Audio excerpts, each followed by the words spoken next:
una vez analizado la situación en España durante la Segunda República, perdón, los motivos del alzamiento, que pregúntate, entrando un poquito más en materia, por la figura de Francisco Franco. ¿Quién fue Francisco Franco y especialmente por qué fue el líder de la sublevación? Cuéntanos un poquito cómo sucede todo eso. Bueno, Franco era un militar muy... Uy, perdona, es que Franco era un militar muy conocido en España, era el general, era quien había sido el general más joven desde la época de Napoleón en Europa, general que había ascendido muy rápido, prácticamente todos sus ascensos son por méritos de guerra, era un hombre reconocidamente valeroso, yo creo que es quizá la única cosa que no se le ha discutido hasta el día de hoy, aunque todo se andará, pero como digo, en los años 30 era un hombre que había sido el último director de la Academia General Militar, que había cerrado la Segunda República, que había cerrado Azaña, ¿no?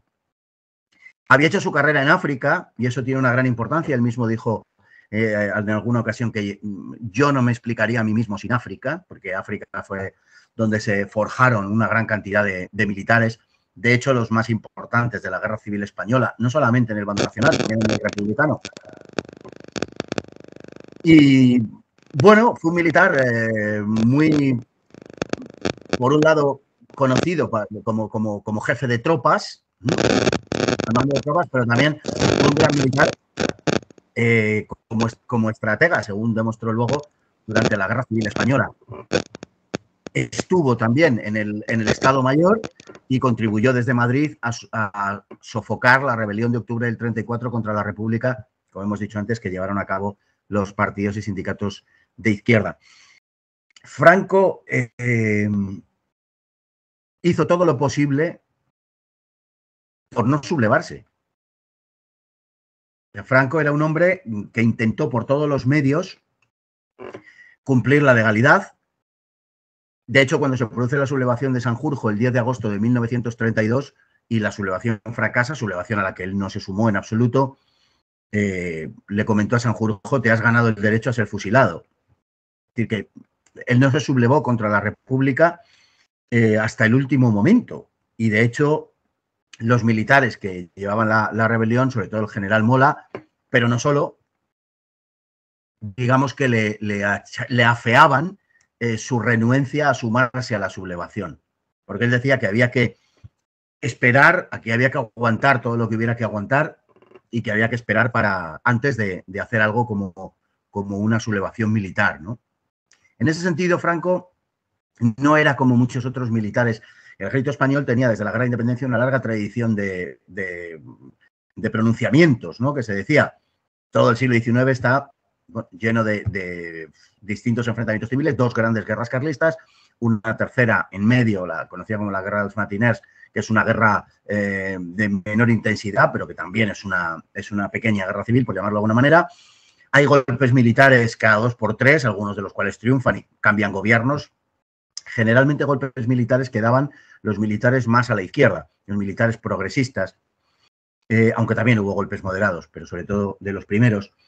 Esa es la tradición del ejército español, que culmina en septiembre de 1923 con el pronunciamiento de Primo de Rivera en Barcelona, que es un pronunciamiento que cuenta con el beneplácito del monarca, de Alfonso XIII. Bueno, por distintas razones, no es el tema de hoy, pero el caso es que culmina toda esa larga serie de pronunciamientos. Habrá otro más, que será el de Sanjurjo, que hemos comentado antes, que fracasará ignominiosamente, y luego se producirá el 18 de julio, pero eso no es un pronunciamiento militar.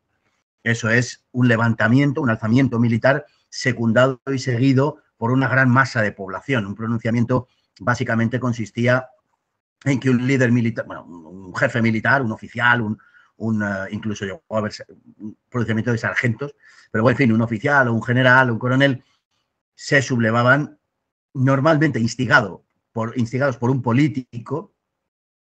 Normalmente el político solía salir de rositas y el militar muchas veces era fusilado. Pues este era un poco el juego en el siglo XIX. Y cuando se produce la rebelión de 1936, no es un pronunciamiento, es otra cosa diferente, aunque empieza como un golpe de Estado. Es decir, realmente lo que los que se sublevan quieren conseguir no es una guerra civil, es un golpe de Estado. Pero en función de que ese golpe de Estado fracasa, se convierte en guerra civil, ¿no? Bueno, Franco se pone finalmente, tras el asesinato de Calvo Sotelo, se pone al frente del golpe en África, en el último momento, 4 días antes, se pone al frente del ejército en África, y como el golpe fracasa en el conjunto de España, se forman 2 zonas. La zona norte, que estaba dirigida por el general Mola, y la zona sur, que está dirigida por Franco. Digamos que de un modo casi natural, Franco se hace el líder del conjunto de la sublevación. Bueno, primero porque el llamado a dirigir la sublevación, que era el general Sanjurjo, está en Portugal, vuela hacia España, tiene un accidente de aviación y se mata el día 20 de julio. Eso es lo que hace que, sin jefe de la sublevación, tengan que buscar a alguien que lo reemplace. Pero todavía en el primer momento no hay nadie exactamente. Hay un general que es Cabanellas, que es el que se subleva en Zaragoza, que está al frente de una junta militar, bueno, provisional, a la espera de elegir una institución, de elegir una dirección colegiada o una dirección unipersonal, que ya se vería eso luego a finales de septiembre del 36, pero en principio, bueno, es más o menos lo que podemos considerar que era la cabeza de la sublevación.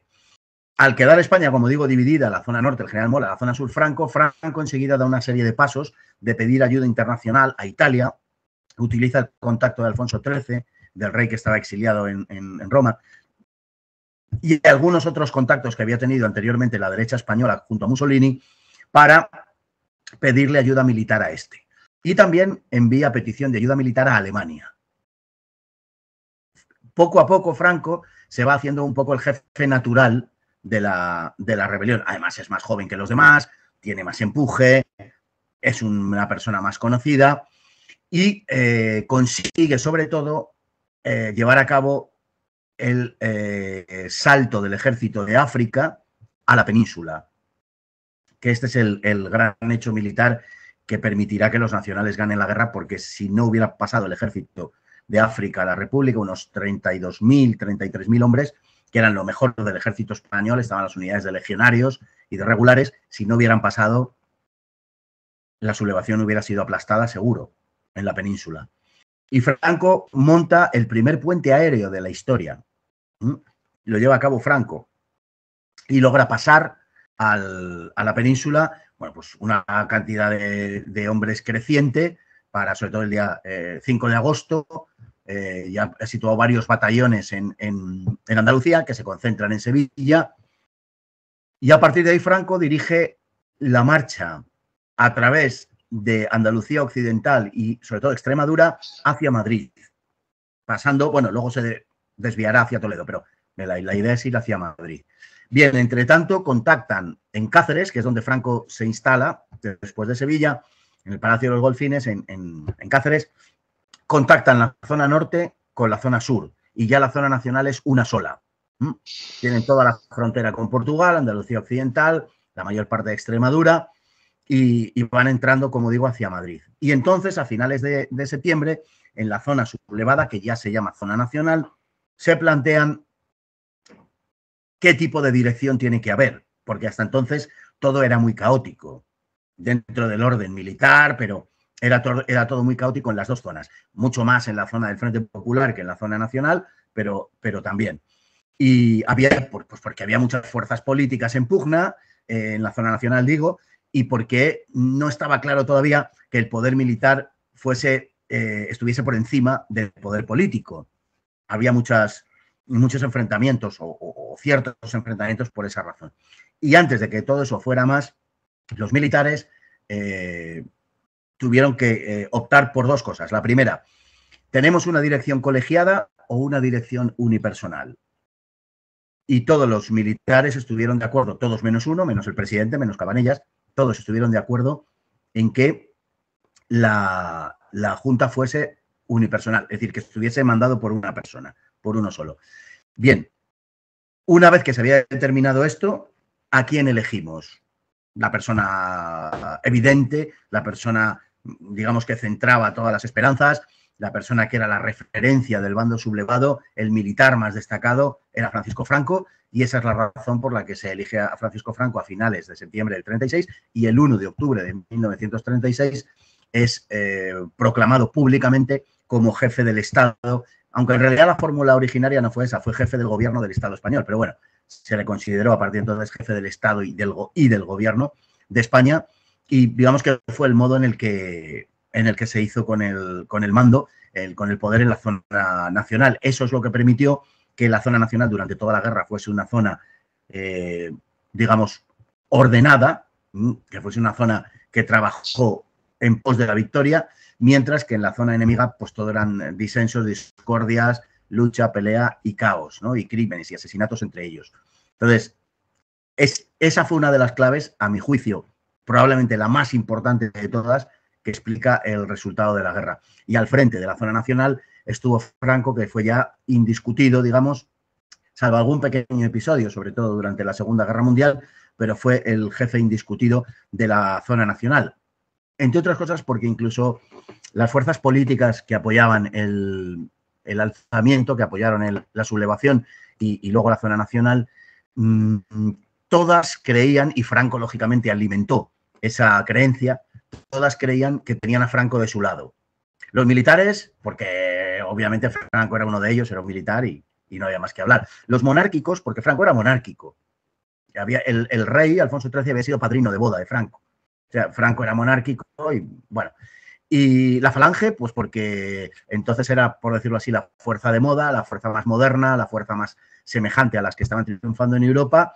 Y lógicamente, si la España sublevada quería tener algún porvenir, pues tenía que asemejarse en lo posible a lo que estaba triunfando en Europa. Y la falange además era la que, digamos que tenía una mayor capacidad de atracción para los jóvenes, sobre todo, y también para aquellos españoles que estaban en el bando enemigo, para que se pudieran identificar, según iban siendo conquistados, para que se pudieran identificar con la España nacional, porque la falange tenía un ideario social, podemos decir, para entendernos, aunque no sea adecuado la expresión, tenía un ideario social de izquierdas, ¿no? Era favorable a la reforma agraria, era favorable a la nacionalización de la banca, hablaba de desmontar el capitalismo, eran republicanos, no eran monárquicos, en fin, invocaban a la juventud, había una cuestión muy generacional en la falange y entonces pues tenía, como digo, un gran atractivo para la juventud y para la España de izquierdas, para entendernos,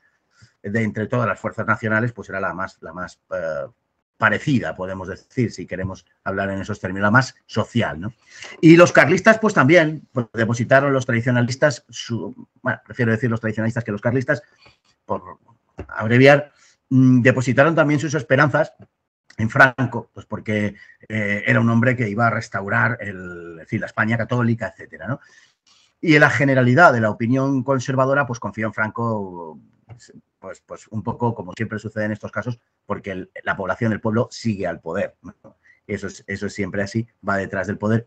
Y en consecuencia, pues Franco se convirtió en el símbolo de la paz, del orden, de la guerra ganada, en fin, todo ese tipo de cosas.